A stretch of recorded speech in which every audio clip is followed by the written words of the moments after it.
तो यार आओ आज कार्यक्रम करते हैं मैप्स का। इस वीडियो को देखने के बाद तुम्हें और कोई दूसरा वीडियो देखने की जरूरत पड़ेगा नहीं, क्योंकि इतना डिटेल पे इतना एनिमेटेड तरीके से शायद ही किसी ने यूट्यूब के अंदर ऐसा वीडियो बना के रखा होगा। हर एक छोटे छोटे डिटेल को मैंने कवर किया है और तुम लोगों को विजुअलाइज कराने की कोशिश किया है। तो हम बढ़ते वीडियो की और बट अगर तुमने इससे पहले लाइक नहीं किया ना, अभी तक कमेंट नहीं किया ना और सब्सक्राइब नहीं किया ना भाई, तो कर लो ना यार, क्यों रुक रहे हो, हम बढ़ते हैं।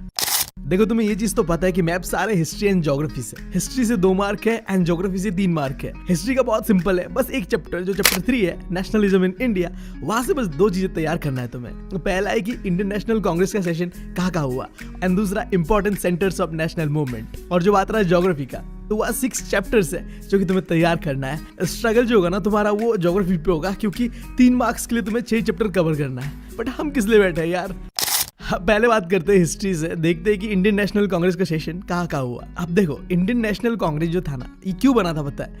हमारा जो देश था उसे चला रहा था अंग्रेज, बट देश हमारा था और हमारा आवाज सुना नहीं जा रहा था। तो इंडियन नेशनल कांग्रेस को इसलिए बनाया गया ताकि इंडिया के जो पढ़े लिखे इंटेलेक्चुअल लोग थे वहां जाके बैठे और डिस्कस करें, जो हम आम इंडियंस का इश्यू है उसे अंग्रेजों तक पहुंचाए, हमारा आवाज पहुंचाए सिंपली, ठीक है। और वैसे तो इंडियन नेशनल कांग्रेस का सेशन 1885 से शुरू हो गया था, बट हमें उतना नहीं पढ़ना है, 3 चीजों के बारे में जानना है। पहला तो कैलकाटा सेशन जो कि हुआ था सितंबर 1920 को। अब इस सेशन में हुआ क्या था, गांधी जी ने नॉन कोऑपरेशन का एक रेजोल्यूशन का आइडिया जो है वो इंडियन नेशनल कांग्रेस के सामने रखा, जहां उनसे कहा कि हमें पूरे देश भर में नॉन कोऑपरेशन करना चाहिए, अंग्रेजों के खिलाफ आवाज उठाना चाहिए। अब उसके 2 महीने बाद दिसंबर 1920 का जो सेशन होता है ना, वहां पे जो ये आइडिया था गांधी जी का नॉन कोऑपरेशन मूवमेंट का, उसे एक्सेप्ट कर लिया गया और अब देश भर में जो नॉन कोऑपरेशन का मूवमेंट स्टार्ट हो गया। अब इसके बाद ना कई और सारे सेशंस हुआ, बट हमें उतना याद नहीं रखना, हमें याद रखना है मद्रास सेशन को, जो कि हुआ था 1927 को। अब मद्रास का है बोलूं तो आज का जो चेन्नई है वहां पे। अब यहाँ पे हुआ क्या था एग्जैक्टली? अब साइमन कमीशन के बारे में आई गेस तुम्हें पता होगा। तो साइमन कमीशन को इंडिया ने एक साथ मिलकर यहाँ पे बॉयकॉट करने का जो आइडिया है वो रखा और वो एक्सेप्ट भी कर लिया गया। यहाँ में ना पहली बार मुस्लिम लीग एंड जो हिंदू महासभा, उन्होंने भी एक साथ इस आइडिया को प्रमोट किया, सपोर्ट किया। तो बस ये 3 चीजें ही थे। चलो अब देखते हैं important centres of national movement. Gandhi ji ने ना यार अंग्रेजों के नाक पे दम करके रखा हुआ था, अलग अलग जगह पे जा जाके मूवमेंट किया और अंग्रेजों को भाई साहब खून के आंसू रुलाया। अब कहाँ गए वो और कहाँ मूवमेंट किया वो देखना है। देखो मैं तुम्हें कहानी के साथ बताता हूँ, ठीक है। अफ्रीका से जब गांधी जी इंडिया पे आए तो गांधी जी का जो मेंटोर था ना, जिनका नाम था गोपाल कृष्ण गोखले, उन्होंने गांधी जी को कहा कि देखो अगर तुम्हें रियली इंडिया को मदद करना है, इंडिपेंडेंट करना है ना, तो जाके पहले समझो आम लोगों का प्रॉब्लम क्या है, फिर उन आम लोगों को जोड़ो इस आज़ादी की लड़ाई पे। तो इसी बात के साथ वो इंडिया को चले गए एक्सप्लोर करने और पहुंचे जाके बिहार चंपारण पे। अब चंपारण में सीन कुछ ऐसा था कि फार्मर प्रोटेस्ट कर रहे थे अंग्रेजों के खिलाफ। क्यों कर रहे थे? इंडिगो प्लांटेशन को लेके बहुत प्रॉब्लम चल रहा था, ठीक है। अब इसके खिलाफ प्रोटेस्ट चल रहा था और गांधी जी ने भाई साहब क्या ही प्रोटेस्ट पे सपोर्ट दिखाया, मतलब अंग्रेजों का ना भाई साहब बैंड बजा दिया। जो डिमांड फार्मर्स कर रहे थे उस समय सारे अंग्रेजों को मानना पड़ा, क्योंकि गांधी जी थे ना भाई साहब, हथौड़ा लेके बैठे हुए थे, थौर वाला, समझ रहे हो ना बात। उनके मुंह से निकला हुआ वर्ड क्या थौर के हथौड़े से कम तो नहीं था। अब फिर उसके बाद गांधी जी आते गुजरात पे आके अहमदाबाद मिल स्ट्राइक पे पार्टिसिपेट करते हैं, जहां ना जो वर्कर्स थे वो अपने जो वेजेस को लेके डिमांड कर रहे थे, प्रोटेस्ट कर रहे थे। अब यहाँ पे गांधी जी ने इन लोगों का सपोर्ट किया एंड ये मोमेंट भी सक्सेसफुल रहता है। अब इसके एग्जैक्ट 4 दिन बाद हमारे गांधी जी जाते हैं गुजरात के खेदी डिस्ट्रिक्ट पे। अब यहाँ पे सीन ऐसा था कि यहाँ के फार्मर ब्रिटिशर्स के जो टैक्स सिस्टम थे उससे खुश नहीं थे और प्रोटेस्ट कर रहे थे। अब गांधी जी ने इसका सपोर्ट किया, क्योंकि कुछ फार्मर्स ऐसे थे जो टैक्स नहीं दे पा रहे थे। तो भाई साहब प्रोटेस्ट इतना भयंकर था कि अंग्रेजों को मानना पड़ा, काफ़ी जो फार्मर्स था उनका टैक्स माफ करना पड़ा। ये 3 मोमेंट के बाद लोगों को ये समझ आया कि भाई साहब आज़ादी मिल सकता है हमें अगर हम गांधी जी का सपोर्ट करें तो भाई साहब जगह जगह पे अंग्रेजों के खिलाफ कोई भी अगर अंग्रेज गलत करते थे ना, उसके खिलाफ मुद्दा शुरू हो जाता था, प्रोटेस्ट शुरू हो जाता था। आम लोग भी अब मतलब पार्टिसिपेट करने लगे थे। तो ऐसा ही एक प्रोटेस्ट पीसफुली चल रहा था पंजाब अमृतसर के जो जलियांवाला बाग के अंदर पे, ठीक है। अब यहाँ पे बट सीन कुछ गलत हो जाता है। अंग्रेज क्या करते हैं, जो जलियांवाला बाग था ना उसके अंदर ही गोली चला देते हैं मासूम लोगों के ऊपर, जिसकी वजह से लाखों लोग मरते हैं। अब ये जो चीज़ था ना, इसने आम लोगों को और भड़का दिया था और गुस्सा दिला दिया था कि वहाँ तो बस पीसफुली प्रोटेस्ट कर रहे थे लोग, बट गोली चलाने का क्या सीन था। तो अब गांधी जी को एक अपॉर्चुनिटी मिला कि इस गुस्से का सही जगह इस्तेमाल करते हैं। तो फिर मैंने बताया था तुम्हें कि जो 1920 को जो कांग्रेस सेशन था कलकत्ता के अंदर में, जहाँ हमने बात किया था कि हाँ नॉन कोऑपरेशन मूवमेंट का स्टार्ट करेंगे, तो वो किया गांधी जी ने। तो एग्जैक्टली इस जालियांवाला बाग मैसेकर के बाद ही नॉन कोऑपरेशन मूवमेंट का शुरुआत होता है। बट गांधी जी का सीन कुछ ऐसा था कि नॉन कोऑपरेशन मूवमेंट हम कोई वायलेंस नहीं करेंगे। बट यूपी के अंदर में एक जगह है चोरी चौरा, वहाँ पे क्या होता है, लोगों ने जो ब्रिटिश जो पुलिस स्टेशन था ना वो जला दिया था।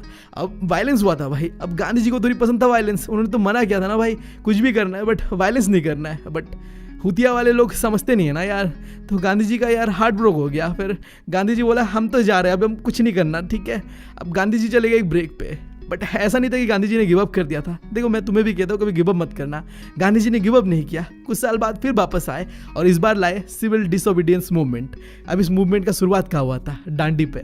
एग्जैक्ट क्या हुआ था, गांधी जी जहाँ बैठते थे साबरमती आश्रम, वहाँ से पैदल चलते चलते वो आए डांडी और आके वहाँ नमक बनाया और कानून तोड़ा अंग्रेजों का, जिसे हमने नाम दिया सिविल डिसोबीडियंस मूवमेंट। तो इसी के साथ हमारा हिस्ट्री खत्म होता है। अब आगे बढ़ते हैं ज्योग्राफी पे। ना अब ज्योग्राफी के अंदर में सबसे पहला चैप्टर देखते हैं जो कि है रिसर्च एंड डेवलपमेंट। अब इसके अंदर ना हमें बस जानना है सॉइल का टाइप्स, इंडिया पे क्या क्या सॉइल टाइप पाया जाता है। तो basically 6 type of soil India पे पाया जाता है। पहला है माउंटेन या फॉरेस्ट सॉइल। अब नाम से ही समझ आ रहा है माउंटेन या फॉरेस्ट पे जो रहने वाला सॉइल है। अब देखो इंडिया छोड़ो, दुनिया का सबसे बड़ा माउंटेन कौन सा है? हिमालयन रेंज पे जो माउंटेन्स है, राइट। तो ये जो हिस्सा है कश्मीर से लेके पूरा अरुणाचल प्रदेश तक पाया जाता है ये फॉरेस्ट एंड माउंटेन सॉइल। अब इसके अगर तुम थोड़ा सा नीचे आ जाओ तो तुम्हें मिलेगा एलुवियल सॉइल। अब एलुवियल सॉइल क्या होता है? पहाड़ों से घिस घिस के नीचे बह बह के आते हैं और डिपॉजिट बन के रह जाते हैं, ठीक है, ये तुम्हें पता है। अब एलुवियल सॉइल 2 जगह पे बेसिकली पाया जाता है। एक तो मैंने बताया जो हिमालयन माउंटेन से उनके नीचे वाला जो एरिया होता है, लाइक यूपी, बिहार, इन एरियाज पे तो पाया जाता है एलुवियल सॉइल। उसके अलावा देखो जो हमारा ईस्टर्न घाट है ना, वहाँ भी बहुत ज़्यादा पाया जाता है एलुवियल सॉइल। एंड देन और थोड़ा नीचे आ जाओ, अभी जो सेंट्रल पार्ट है इंडिया का, वहाँ पे देखो 2 तरीके का सॉइल पाया जाता है। एक तो रेड एंड येलो सॉइल और दूसरा है ब्लैक सॉइल। अब अगर मैं सिर्फ रेड एंड येलो सॉइल का बात करूँ तो तुम नॉर्थ ईस्टर्न एरिया जितने भी होते हैं वहाँ से शुरुआत कर सकते हो। एंड देन जो ओडिशा पार्ट है और जो नीचे पे साउथ इंडिया है, वहाँ पे तुम्हें मिलेगा रेड एंड येलो सॉइल। और ब्लैक सॉइल का सीन कुछ ऐसा है, वो तुम्हें मिलेगा महाराष्ट्र पे, मध्य प्रदेश पे और थोड़ा बहुत गुजरात के अंदर भी। बट मुझे एक चीज़ समझ में नहीं आया। देखो मैं आसाम से हूँ, मुझे पता है आसाम में रेड सॉइल पाया जाता है, मैंने खुद देखा है, उससे ईटा बनता है, राइट। बट क्या सही में महाराष्ट्र पे ब्लैक सॉइल मिलता है यार? वहाँ की मिट्टी क्या काले होते हैं क्या? मतलब मैं कभी गया नहीं हूँ तो मुझे पता नहीं है। बट अगर तुम गए हो ना, अगर तुम हो ना महाराष्ट्र से, तो कमेंट पे बताना कि सही में यार तुम लोग का मिट्टी ब्लैक होता है क्या? हाँ, मतलब बताना जरूर। हाँ हम आते अब लेटरेट सॉइल की ओर। देखो हमारा जो वेस्टर्न घाट है ना, कर्नाटका वाला एरिया, यहाँ पे पाया जाता है लेटरेट सॉइल। इसके अलावा देखो जो ईस्टर्न घाट का जो एरिया है ना, तमिलनाडु वाला, यहाँ पे तुम्हें थोड़ा बहुत मिलेगा। और उसके अलावा तुम्हें मेघालय वाला एरिया पे मिलेगा एंड थोड़ा बहुत राजस्थान में भी पाया जाता है। एंड जो आखिरी टाइप ऑफ सॉइल इंडिया पे पाया जाता है, जिसे कहते हैं एरिड सॉइल, या फिर उसका दूसरा नाम ये भी है डेजर्ट सॉइल। अब नाम से समझ आ रहा है डेजर्ट सॉइल कहाँ पाया जाएगा? जहाँ डेजर्ट है। अब डेजर्ट कहाँ इंडिया के अंदर पे? राजस्थान, राइट। अब राजस्थान के अलावा भी ना थोड़ा बहुत हरियाणा एंड पंजाब वाले एरिया पे पाया जाता है। एंड जो गुजरात का रन ऑफ कच्छ है वो वाले एरिया पे भी तुम्हें एरिड सॉइल देखने मिलता है। तो ठीक है, अब हमने कंप्लीट कर लिया टाइप ऑफ सॉइल। अब जो हमारा अगला चैप्टर है वाटर रिसोर्स, यहाँ से हमें कुछ डैम के नाम में वो लोकेट करना है और जानना है कहाँ है वो, ठीक है। अब शुरुआत करते हैं एग्जैक्ट ऊपर से, सीरियल वाइज याद करो, तुम्हें याद भी रह जाएगा और तुम लेबलिंग करने में भी एक्सपर्ट हो जाओगे। जो हमारा पहला डैम है वो इंडिया का सबसे ब्यूटीफुल प्लेस कश्मीर पे है, सलाल डैम। अब यहाँ से जो ज़्यादातर पानी होता है वो पाकिस्तान की ओर चला जाता है, ठीक है। अब इसके बाद जो हमारा दूसरा डैम है वो है हिमाचल प्रदेश के अंदर पे जो रिवर है, सतलुज रिवर, इधर पे एक डैम बना हुआ है जिसका नाम है भाखरा नंगल डैम। ये है हमारा दूसरा डैम। एंड देन जो तीसरा डैम है वो है थराई डैम। ये कहाँ है? ये है तुम्हारा उत्तराखंड वाला एरिया पे, ठीक है। अब इस डैम से ही जो पानी लोग आके लास्ट में जाके गंगा रिवर से मिलता है। अब इसके बाद थोड़ा राइट राजस्थान की ओर चलते हैं। यहाँ पे एक डैम है जिसका नाम है राणा प्रताप सागर। फिर थोड़ा नीचे आ जाओ गुजरात पे, यहाँ पे नर्मदा रिवर पे एक डैम है जिसका नाम है सरदार सरोवर डैम। बहुत कंट्रोवर्सी में रहता है ये डैम, तो नाम इसका याद रख लेना, ठीक है। सरदार सरोवर डैम गुजरात के अंदर, नर्मदा रिवर, ठीक है। एंड अब आ जाओ ओडिशा पे, यहाँ पे जो डैम है उसका नाम है हीराकुंड डैम। कौन सी रिवर पे? महानदी रिवर पे।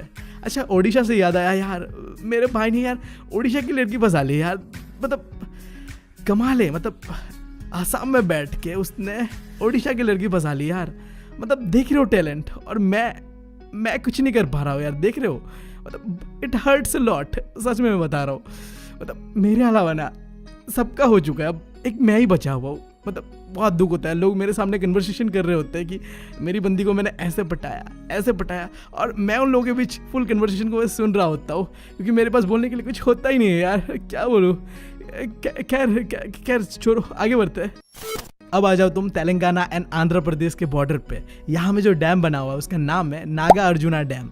देख रहे हो भाई, हीरो के नाम पे रखा हुआ डैम लग रहा है मुझे, मतलब सही है भाई साहब। ऐसा क्रिएटिव नाम सोचो भाई कि याद भी रह जाए हमें। हाँ, बहुत अच्छा। अब आगे बढ़ते हैं। अब जो आखिरी बचा हुआ डैम है वो मेरा फेवरेट नाम बोलने में मुझे इतना बढ़िया लगता है, तुंगभद्रा डैम, जो कि कहाँ लोकेटेड है, कर्नाटका पे। मतलब सही है, मतलब साउथ के ना नाम मुझे बहुत पसंद है। मैं बता रहा हूँ, साउथ के मूवी हो, साउथ के चीज़ों का नाम हो, बस कुछ चीज़ों का नाम मैं प्रोनाउंस नहीं कर पाता हूँ, बाकी कान से सुन के जो सुकून मिलता है ना भाई साहब, अलग ही लेवल का होता है वो। छोड़ो यार, मुद्दे पे आते हैं। चैप्टर 4 जो कि है एग्रीकल्चर। यहाँ से 2 क्वेश्चन आ सकते। पहला तो ये आ सकता है कि इंडिया का कौन सा एरिया सबसे ज्यादा राइस प्रोड्यूस करता है एंड कौन सा एरिया सबसे ज्यादा व्हीट प्रोड्यूस करता है। और दूसरा टाइप का इस तरीके से आएगा कि इंडिया का कौन सा स्टेट लार्जेस्ट प्रोड्यूसर है अलग अलग चीजों का। लाइक यहाँ में दिया हुआ देखो, sugar cane, tea, coffee, rubber, jute. ठीक है, अब पहले देखते हैं कि राइस सबसे ज्यादा कहाँ प्रोड्यूस होता है। तो लाइक देखो, जो एरिया है ना, असम, वेस्ट बंगाल, ये जो एरिया है ना, इस तरफ में सबसे ज्यादा राइस प्रोड्यूस होता है, और इस तरफ में माइनर प्रोड्यूसर ऑफ राइस है। ठीक है, अब ये माइनर प्रोड्यूसर क्यों है राइस का? क्योंकि यहाँ व्हीट ज़्यादा प्रोड्यूस होता है। देखो अगला मैप जो है, यहाँ तुम समझ पाओगे।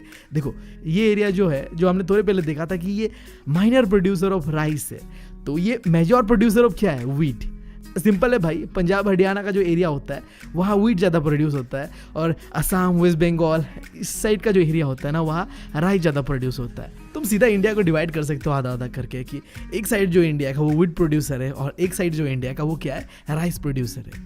आगे बढ़ते हैं और देखते हैं कि इंडिया का कौन सा स्टेट किस चीज़ में सबसे आगे है। अगर मैं बात करूँ शुगर केन का, तो उसमें 1 नंबर है हमारा उत्तर प्रदेश, क्योंकि देखो पानी बहुत चाहिए यार शुगर केन को उगाने में, और हमारे उत्तर प्रदेश पे पानी की कमी नहीं है यार। गंगा मैया का हाथ है ना उत्तर प्रदेश पे, तो पानी की कमी होती नहीं है उधर, तो गन्ने की खेती भी सही चलती है। एंड देन अगर बात करूँ टी, देन नाम आता है सीधा असम का। ठीक है, अब तुमने अपने किताब में जो पढ़ाई था ना चैप्टर प्रांजल वाला, वहाँ में भी क्या था? टी के बारे में था।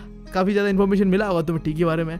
एंड इसके बाद अगर मैं बात करूँ कॉफ़ी का, तो वहाँ पे कर्नाटका का नाम सबसे पहले आता है। एंड रबर के मामले पे भाई साहब केरला। अब फिर जो कॉटन, उस पर सबसे पहला नाम आता है महाराष्ट्र का। एंड जूट, वहाँ पे आता है वेस्ट बंगाल का नाम। ये सब छोड़ो, मैं बता रहा हूँ इंडिया दुनिया का सबसे लार्जेस्ट प्रोड्यूसर है जूट का, और मैक्सिमम जूट कहाँ से प्रोड्यूस होता है? वेस्ट बंगाल से होता है। अगर बांग्लादेश भी हमारा पार्ट होता ना भाई साहब, तो जूट से हमारा इतना कमाई होता मत पूछो। बट कंट्री सेपरेट हो गया, आधा से ज़्यादा हिस्सा जूट का उधर चला गया, फिर भी भाई हम हार नहीं माने, और अभी भी लार्जेस्ट प्रोड्यूसर ऑफ जूट बने हुए हैं।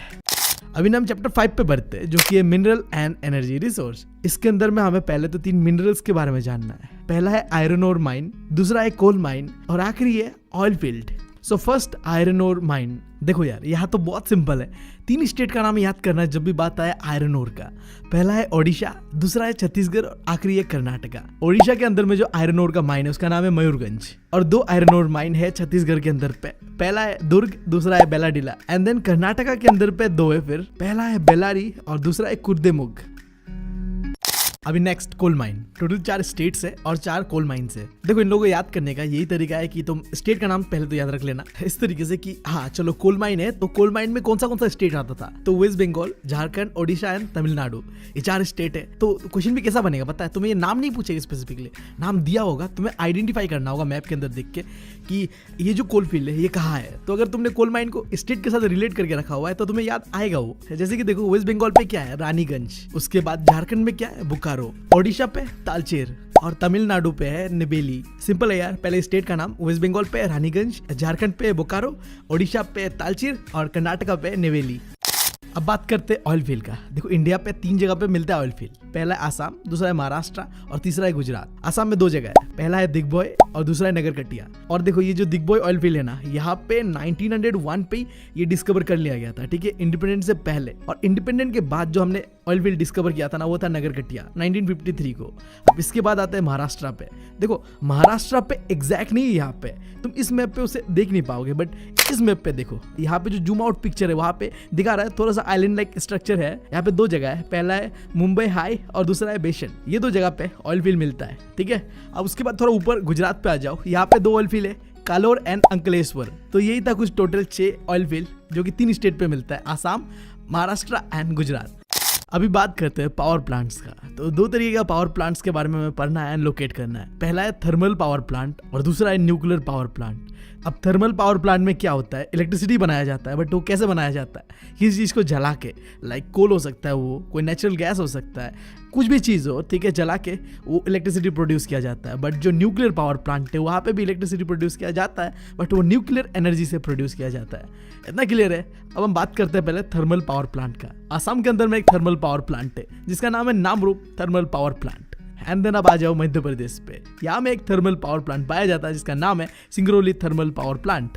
एंड देन आखिरी अब तेलंगाना पे आ जाओ, यहाँ पे एक थर्मल पावर प्लांट है जिसका नाम है रामाकुंडम थर्मल पावर प्लांट। इतना ही है थर्मल पावर प्लांट के बारे में। एंड जो बात रहा न्यूक्लियर पावर प्लांट का, तो 4 स्टेट का नाम याद रखना।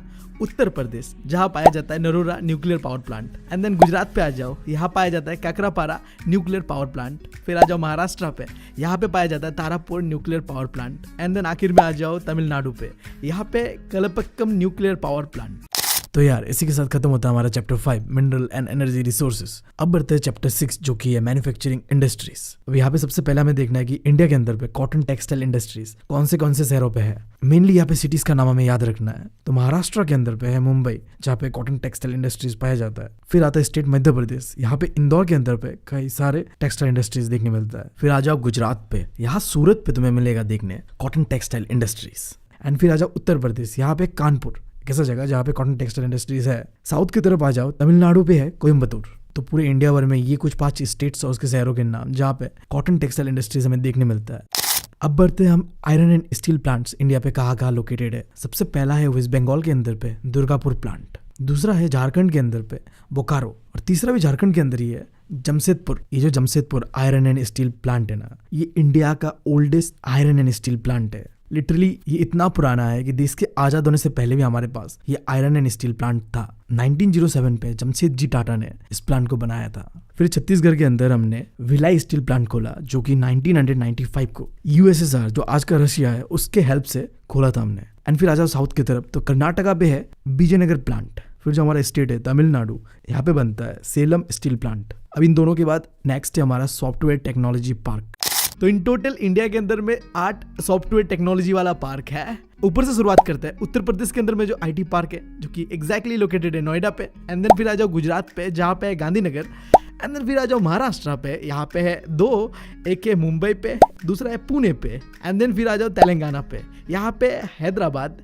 एंड देन कर्नाटका पे आ जाओ, अभी कर्नाटका पे है बेंगलोर, और तमिलनाडु पे चेन्नई, एंड आखिर केरला पे तिरुवनंतपुरम। इसी के साथ हमारा खत्म होता है सॉफ्टवेयर टेक्नोलॉजी पार्क्स। 8 है, नाम मैंने बता दिया, याद रख लेना, स्टेट का नाम से रिलेट करो, आ जाएगा।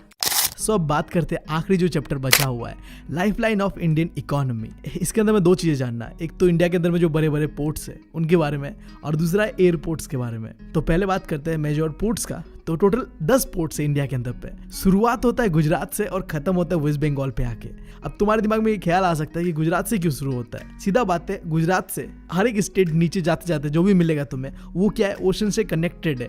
तो वहां पे एक एक पोर्ट दिखता है। एक स्टेट है जहां बस 2 पोर्ट है, वो है तमिलनाडु। बाकी के जितने स्टेट है सब पे एक एक पोर्ट है। 1 बाय 1 बात करते हैं सबका। गुजरात के अंदर में जो पोर्ट है उसका नाम है कांडला पोर्ट। फिर महाराष्ट्र के अंदर पे मुंबई पोर्ट, और गोवा के अंदर पे मोरमुगांव पोर्ट, एंड कर्नाटका के अंदर पे new Mangalore port, and Kerala के अंदर पे कोची पोर्ट। तमिलनाडु के अंदर पे मैंने बताया 2 पोर्ट है, पहला है तूतीकुरिन पोर्ट और दूसरा है चेन्नई पोर्ट। और उसके बाद आंध्र प्रदेश के अंदर पे है विशाखापट्टनम पोर्ट, और ओडिशा के अंदर पे है पैराद्वीप पोर्ट, और आखिरी वेस्ट बंगाल के अंदर पे है हल्दिया पोर्ट। इतना ही है बस ये चीज़ याद रखना कि हर एक स्टेट को अपना एक पोर्ट मिला हुआ है जो भी ओशन से कनेक्टेड है। बस हमारा जो तमिलनाडु है वो स्पेशल है तो उसे 2 पोर्ट दिया हुआ है, बाकी सबके पास एक एक पोर्ट है। मैंने नाम बता दिया, देख लेना। अब बढ़ते आगे। अब बात करते हैं आखिरी इंटरनेशनल एयरपोर्ट्स का। थक गया हूँ मैं, तुम भी थक गए होगे। आखिरी थोड़ा देख लो यार, उसके बाद चलते हैं। हाँ, शुरुआत करते हैं पहले पंजाब से। अमृतसर पे है राजा सांची इंटरनेशनल एयरपोर्ट। उसके बाद आ जाओ इंडिया की कैपिटल दिल्ली पे। यहाँ पे इंडिया का सबसे बड़ा और busiest international airport Indira Gandhi international airport, ठीक है।